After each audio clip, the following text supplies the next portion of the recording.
good to be here. And now, on the screen that I have here,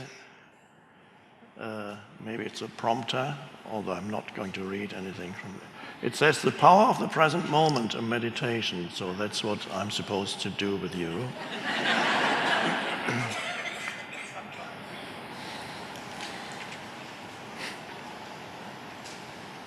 Now, this is not a meditation where you need to go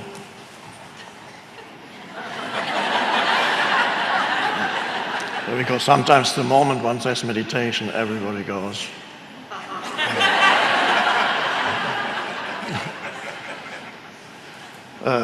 You can't sit like that all the time, but it's always the present moment. So with the present moment meditation, it's something slightly different. It's an amazing thing, the present moment, usually overlooked.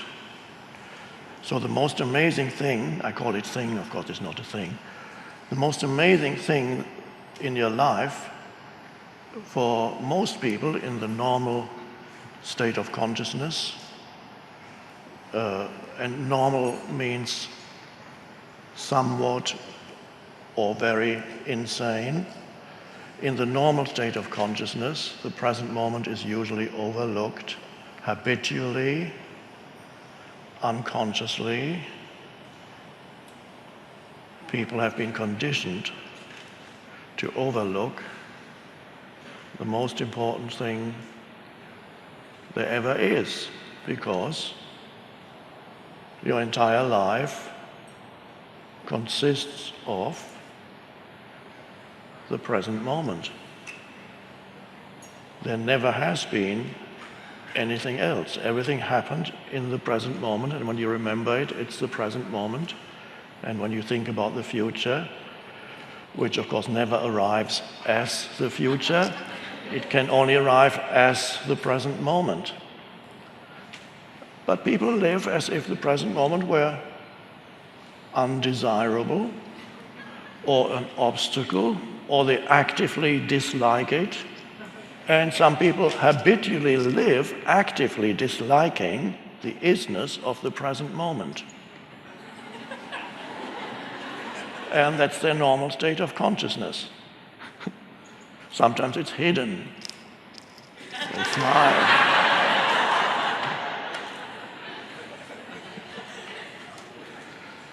So when you become aware of the present moment, and sometimes people realize when I talk about it, all of you of course know all this already, but there may be some tuning in through the media who don't know this yet. When you realize that that's all there ever is, your entire life consists of the now. It can only unfold in the now, which is now. Any emotion you feel, anything you think, anything that happens, any experience, it's all inseparable from the now. But the now to most people is an abstract thing and not interesting enough. So let's see what that means, and let's make it into a meditation. So let's call this our meditation this afternoon, the journey into the now.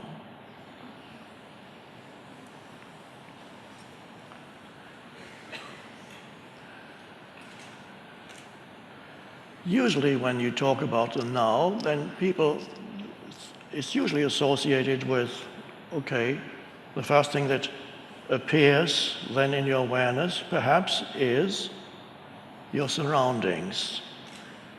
And that's already a great step into the now. It's the first important step into the now, to become aware of whatever surrounds you, the space that surrounds you, wherever you may be, and whatever takes place in that space.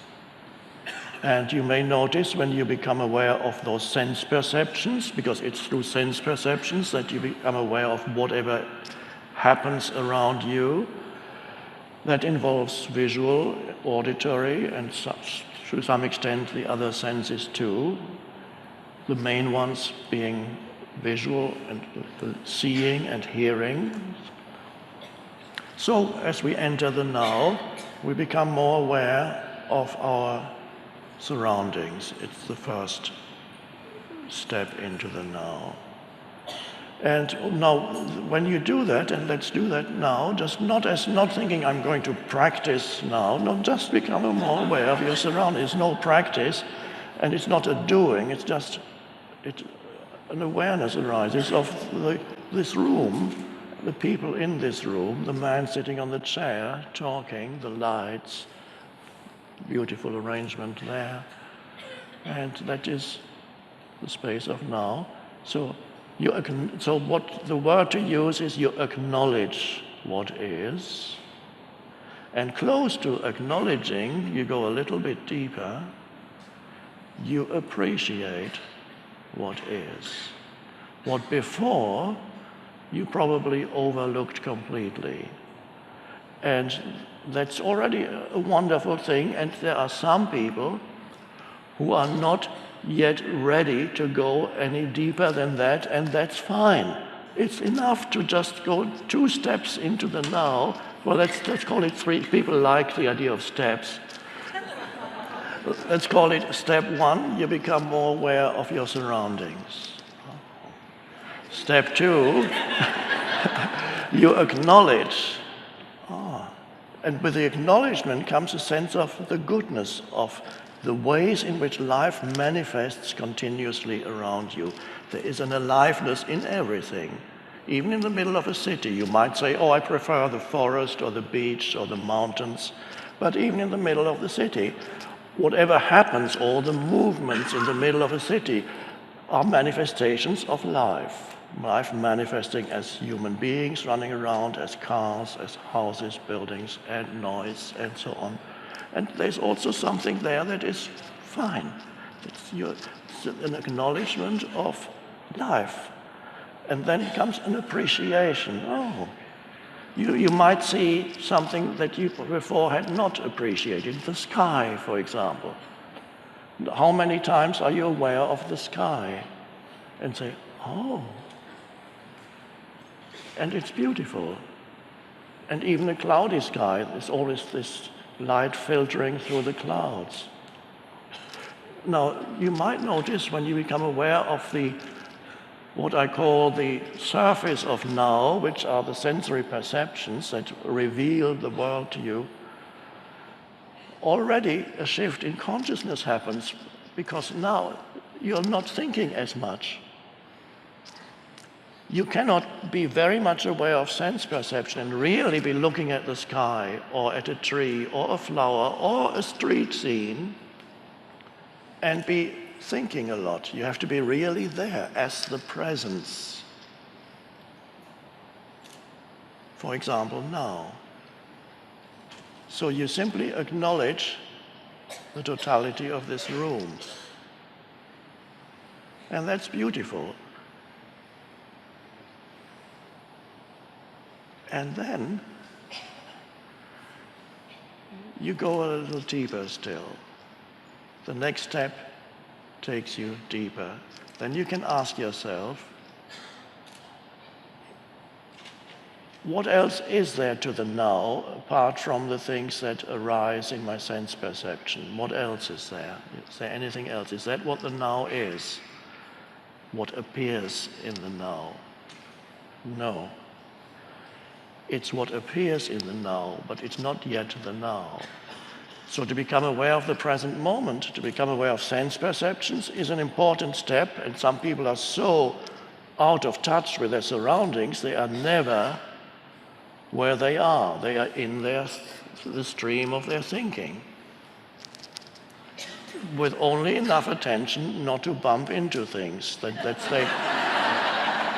But that's all the attention they give. They can maneuver their way through the furniture or the streets, but most of their attention is on the stream of thinking. A lot of it, by the way, useless, you might have noticed, and a lot of that negative too. Critical, complaining, having an issue with this or that, thinking about an unpleasant person yesterday or 10 years ago, and thinking what might go wrong tomorrow or tonight. And all kinds of, it takes you, that consciousness is continuously being absorbed by thinking.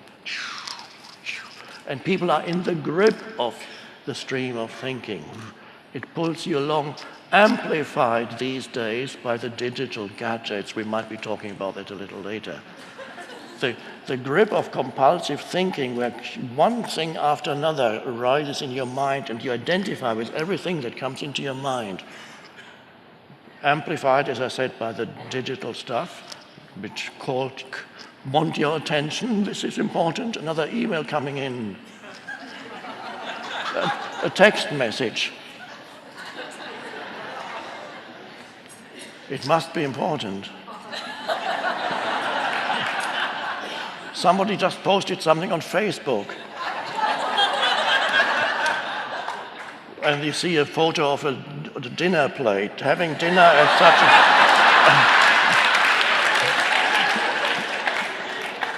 And of course then you have to reply and you say, cool, it's great. And that absorbs all the attention, is continuously being absorbed. It was bad enough before the digital things, but now it gets amplified. More stuff in your mind, more stuff. And you're drowning in stuff. And I'm not meaning physical stuff. Some people also drown in physical stuff. But you're drowning in mental stuff. One thought after another, one text message after another, one Facebook posting after another, one unpleasant memory or anxious thought after another, one complaint after another about other people, what they did and failed to do and should have done but didn't do. So there's no end to the stuff, and you are missing the present moment. Your attention is absorbed by useless and compulsive thinking. And imagine living like that for 10, 20, 30, 40 years. What that does to your habitual state of consciousness and you as a person. What kind of person does that state of consciousness produce? Anxious, angry, whatever their habitual state is, continuously dissatisfied, continuously needing desperately the next thing, which is never enough. So this is what we're getting out of. Just wanted to show you a little illustration of the normal state. So now we go back into the present moment, and as you become more aware of your sense perceptions, your alertness, and when I say alertness, don't let that be just a conceptual thing. Alertness needs to be something that you can only know what alert awareness is by experiencing alert awareness. You cannot understand conceptually what alert awareness is. And everybody here, I would say, knows already and can verify in their own experience the difference between being absorbed in being identified with the voice in your head, which is habitual compulsive thinking, and being in a state of alert awareness, which looks like this. You don't have to look like that, I'm acting it out. I'm just wanting to give a visual representation of it. It goes. And you may notice, suddenly, this is called, now, oh, by the way, there's been a lot of talk about mindfulness here. I just wanted to mention, I never use the word mindfulness, except when I explain why I don't use it. There's nothing wrong with mindfulness, it's just that my preference is to call it presence. Reason being, to me, mindfulness implies that your mind is full, and we don't want that. So, but if you're very welcome to use, it's perfectly fine to use that word. It's just my preference is presence. So what arises here is presence. When you become aware of your sense perceptions, there needs to be less thinking and more presence. So thinking subsides with that alertness that arises, And don't let it just be words now as I speak. You can verify in yourself that there can be a subtle shift from being involved in thinking into suddenly being fully here with your attention. So little thought now, because you can't be fully aware and be thinking. Now the next step down into the now is, as you become more aware of your sense perceptions, you may also sense the simple but beautiful fact that you are alive. And how do you sense that? That sometimes comes naturally as thinking subsides somewhat, alertness remains, and you can feel that there is an aliveness pervading your entire body. Subtle, somewhere, but you can sense that in your arms, your legs, your feet, there is an aliveness. And that can become part of your experience of the now. So now you begin to be present, what we could call present within and present without. So you can sense your own aliveness. If you can't sense it, ask yourself, for those few people here, probably very few who cannot sense the inner energy field of the body, what I call the inner body, I ask sometimes, if you close your eyes, hold your hands like this, and ask yourself, how can I know without looking or moving my hands whether my hands are still there? It's a funny question. How can I know without looking at my hands or moving my hands or touching anything, how can I know that my hands are still there? And at that moment, you cannot get a conceptual answer for that. You can only get an experiential answer by suddenly experiencing an aliveness inside your hands. And your attention has moved from thinking, has disengaged from the movement of thought, and is flowing into your hands. And in the same way, if you can feel your hands, you can feel your feet at the same time. And that you can feel the entire body as a subtle energy field. And that's a lovely place to be. And that you begin to be more rooted in the now. And you are present within and without. Being in the body, I call that sometimes an anchor for staying present. It can be helpful because the mind is the egoic mind, the unconscious mind is very clever, and if you don't, especially as you begin to practice presence, if you don't have an anchor for the present moment, the mind will very quickly come in with a thought. And that thought could be anything, but it will claim to be extraordinarily important. And it will say, follow me. You need to think about this. This requires your immediate attention at 3:30 in the morning in bed. And that thought, of course, may proliferate into other thoughts. Anxious thoughts, regretful thoughts. What about my whole life? I have to work out my life. It's all been useless. What have I done with my life? What about my life? What is my life? It's a mental construct that you call my life, and you miss the actual life in the present moment. But so you need to know that your thought it's very seductive and hypnotic, and it will come in and grab your attention again if you don't know what it's doing. But if you know that this is what it's doing, then you can say, not just say it, you can just be aware that there's another thought that wants to come in. And at that moment when there's an awareness, you don't have to follow the thought. You can just allow it to pass through your mind, and then it's gone again. And then you can say, my choice is to have my attention in the body, and you don't even have to verbalize that. The choice comes, you know that this is your choice, and then you're no longer suffering from an unpleasant, sleepless night. You're actually having a wonderful meditation. and not asking that this moment should be any different from the way it is. And you sense the aliveness in your energy field. That's your life.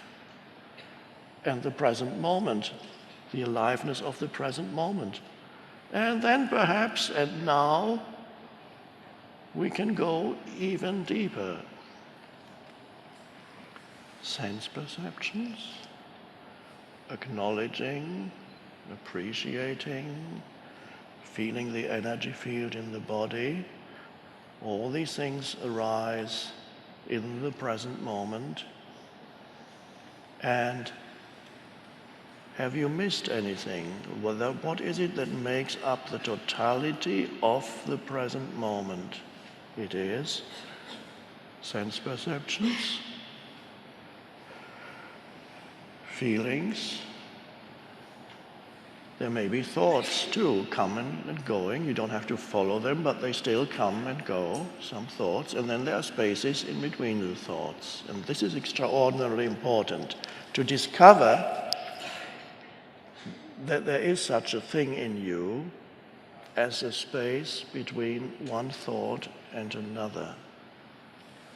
So there's no longer an uninterrupted stream of thinking. Suddenly, you become aware of a space. And that feels extraordinarily good and powerful, and you feel then really you come to yourself.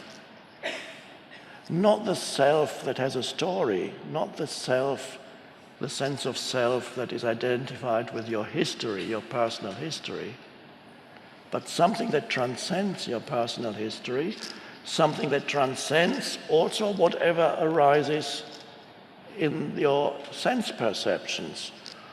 What is it, and the deepest level of now, and actually the essence of now, is this?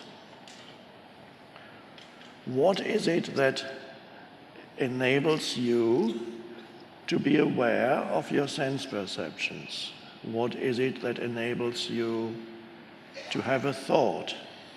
What is it that enables you to feel your body? So there's something else there that's not a thing, and we could call that your presence, or we could call that the space of awareness, or we could call that consciousness itself. And the most wonderful thing in your meditation is the discovery of yourself, not as a person with a limited history, that dimension still exists, but there is a deeper dimension in you where whatever happened to the person, good or bad, is transcended and becomes irrelevant. A deeper sense of beingness or self, when you can realize that that which makes your sense perception possible, any thought possible, any emotion possible, is the fact that there is the light of presence in you. In that light of presence, you perceive this room. In that light of presence, a thought comes and goes. If too many thoughts come and you no longer have any gap in thoughts, the light of presence becomes obscured. It's still there, but it's like a totally cloudy day. You can't see the sun anymore. It's still filtering through, but you don't know it. All you see is the clouds. And that's normal, the destiny for millions of humans still on the planet. All they know is the stuff in their minds. The entire sense of self is derived from the stuff in their mind. Dreadful fate. But nobody tells us that it's dreadful. It's so normal. If you're born in a mental asylum, then you don't know that everybody is insane, because everybody's the same. So this is what we are going beyond, is what arises, the possibility of entering a different state of consciousness, not just as an isolated experience, as a meditation practice, but to bring that, let's go back into it now, the awareness that you are aware. That sounds a little funny. Can you be aware right now that everything that you perceive or think or feel can only be there because you are there as the space for it, the space of awareness in which that arises? Another question one could ask to point you to that inner reality is to ask, what does it feel like to be you without taking recourse to memory, to be you now, not remembering your story. It's only a story in the mind.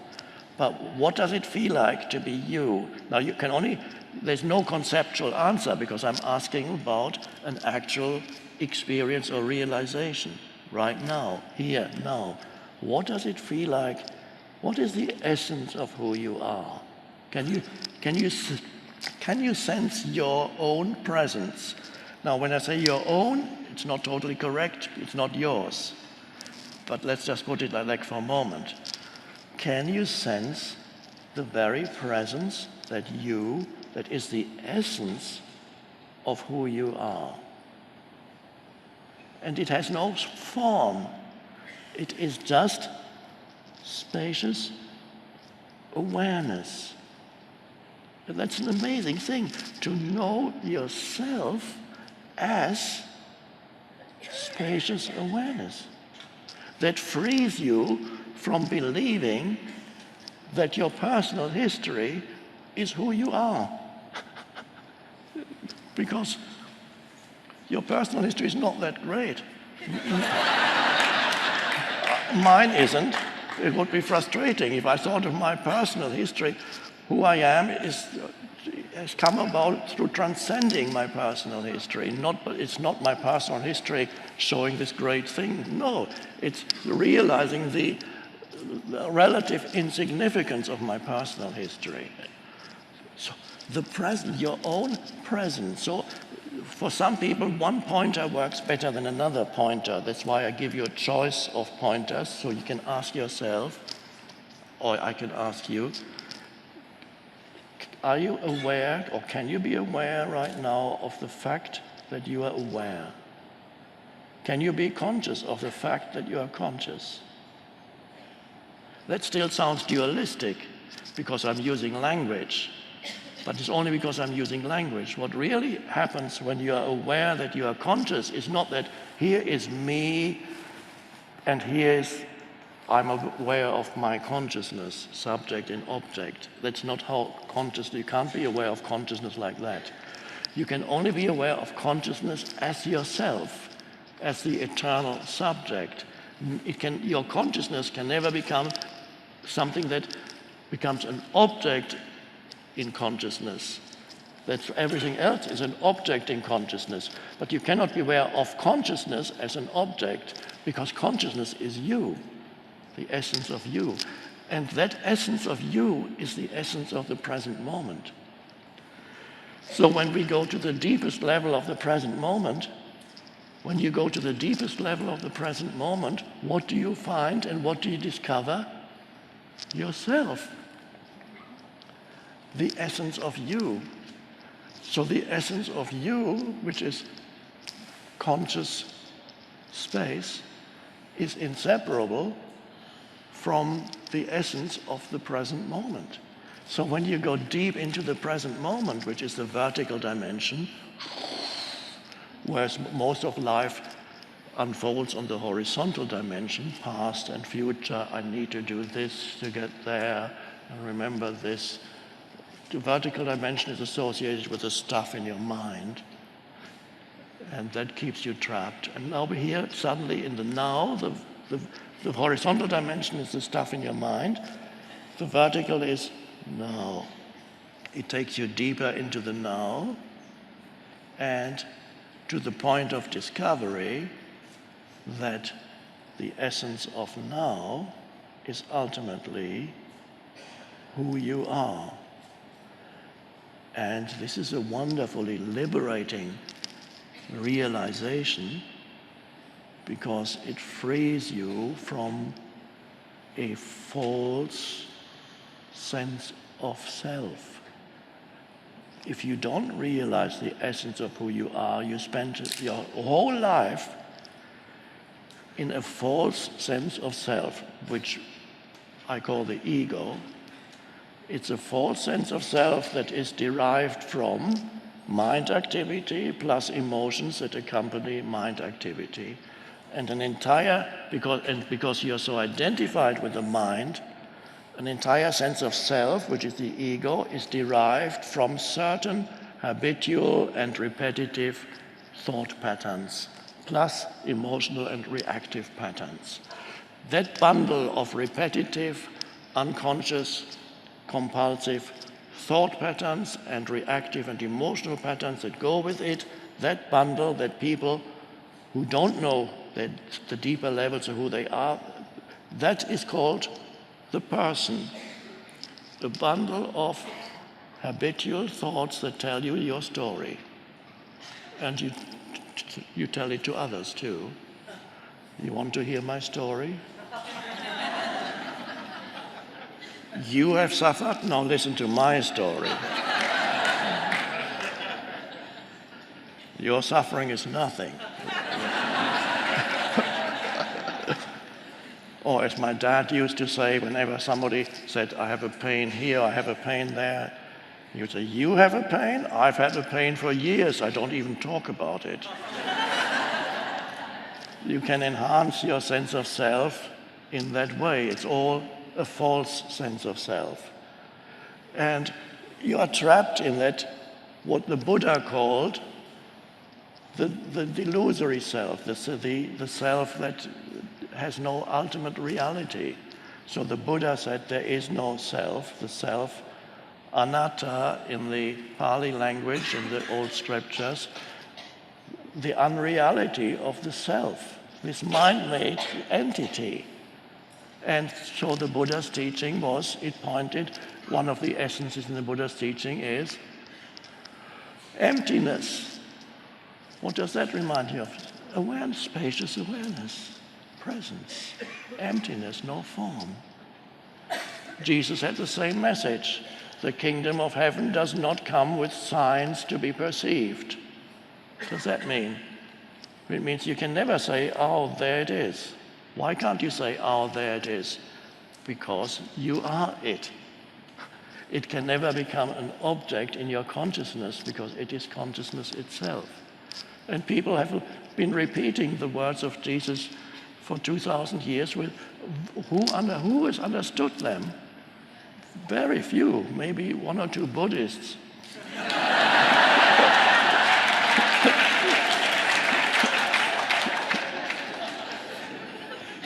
So this is the secret of life, and it's so simple to know who you are.